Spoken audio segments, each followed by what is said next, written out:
The incidence of individuals experiencing sudden cardiac arrest is on the rise. Lifestyle and dietary factors contribute to this trend. In a recent incident, a 16-year-old student at a government school in Telangana suffered a sudden cardiac arrest on Wednesday. Similarly, in two separate incidents, two brothers aged 30 and 26 died due to cardiac arrest within a span of 15 days. Experts are placing strong emphasis on imparting training to the general public in the administration of cardiopulmonary resuscitation and automated external defibrillator missions across public spaces within the region. Even individuals without medical backgrounds can acquire proficiency in CPR and AED usage. The New Indian Express consulted Dr. Vijay R. Boinapalli, a cardiologist and instructor at Gandhi Medical College in Hyderabad, to provide a demonstration of CPR and AED.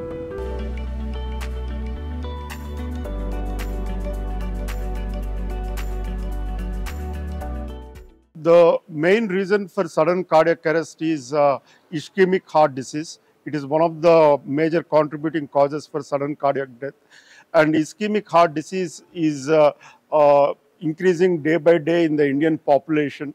And this is because of the modifiable risk factors being on the increase. The unmodifiable risk factors are genetics, heredity, and sex. And which is the male sex are more prone for cardiac diseases, ischemic heart disease. And the modifiable risk factors are hypertension, hypercholesterolemia, and sedentary lifestyle. And these have to be managed well so that we can decrease the incidence of ischemic heart disease and thereby reduce the risk of sudden cardiac death.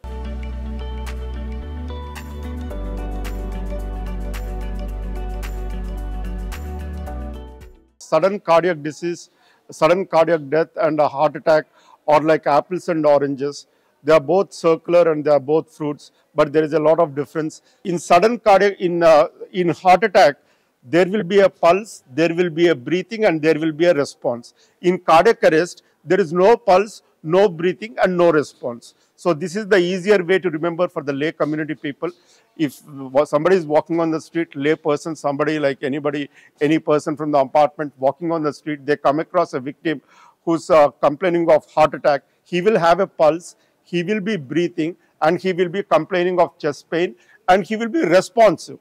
Whereas sudden cardiac arrest, when you are walking on the street and somebody collapses, you go there and see he doesn't have a pulse, he doesn't have a response, and he is not breathing. Now I am going to give you a demonstration of CPR in adults. Suppose if you are a lay person and you are walking down the street and you come across a victim who is in cardiac arrest, who has suddenly collapsed in front of you, the first thing is to call the local emergency number or the national emergency number.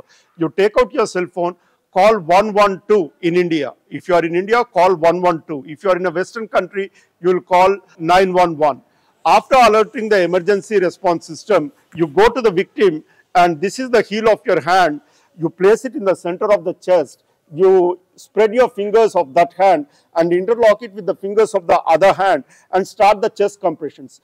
The shoulder, elbow and wrist should be in one straight line, and you should do the compressions. The force should come from the back, and you compress at a rate of 100 to 120 per minute, like this, like very fast, to a depth of at least 5 centimeters or not more than 6 centimeters. So this is how you do adult CPR. Don't waste your time in checking for response or checking for breathing. That is for healthcare providers. Don't worry about rib fractures or things like that. Rib fractures are secondary. They can be healed on their own. Saving the life of the victim is of utmost importance. So do it. Till how long will you do it? You will do it until the patient starts coughing, breathing, moving, talking, or until the pulse comes back, or until the ambulance comes onto the scene. And if the ambulance has not yet come and you are fatigued, you hand over it to the person next to you to do the CPR. It is really simple. Heel of one hand, center of the chest, lower part of the breastbone, do the compressions like this. If the patient coughs or breathes or moves or the pulse comes back, then you can stop it. And also you do it until the ambulance comes onto the scene, the paramedics come onto the scene, or until you get fatigued.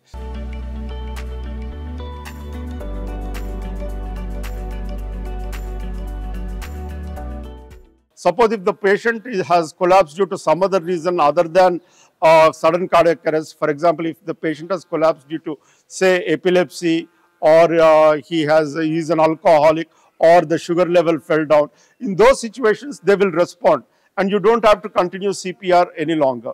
You don't have to continue it.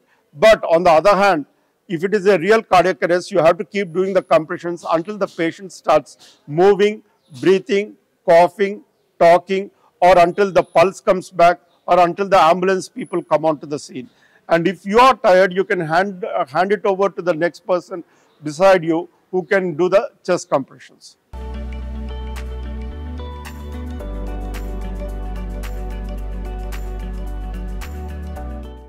The very first basic thing that you ensure is scene safety. If the scene is not safe, for example, if the victim of cardiac arrest is in a building which is collapsing, or if the building is on fire, or if there is a live electricity wire hanging near the victim, you should not approach the victim, because you will be risking your own life to save another's life. Don't try to be a hero or heroine. Your own life is very important. So if the victim is in a safe place, you can do the CPR. Or in emergency situations when there are multiple casualties, you can shift the victim to a place which is relatively safe and do the chest compressions.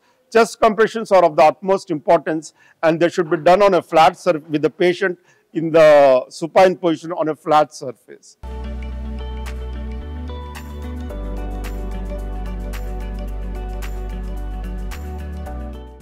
AED stands for Automated External Defibrillator.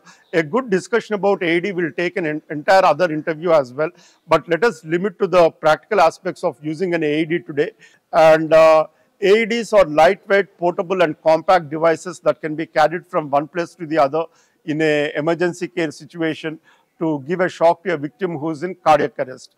And as soon as a person collapses, if you start the CPR and also use the AED at the same time, the survival rates are close to as much as 80%.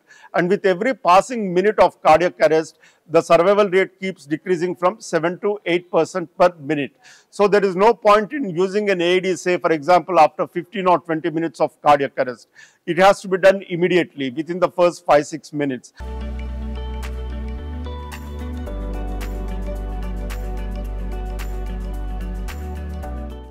AEDs should be made available at public places where there is a lot of public activity, like in the Western countries. I lived and worked in the US for 12 years. There it is available at public places where there is a lot of activity, like malls, multiplexes, theaters, and so on and so forth. And the AED is put in a place where it is accessible to everybody. And beside the AED is a instructions to use in various languages like in English, French, and also Spanish.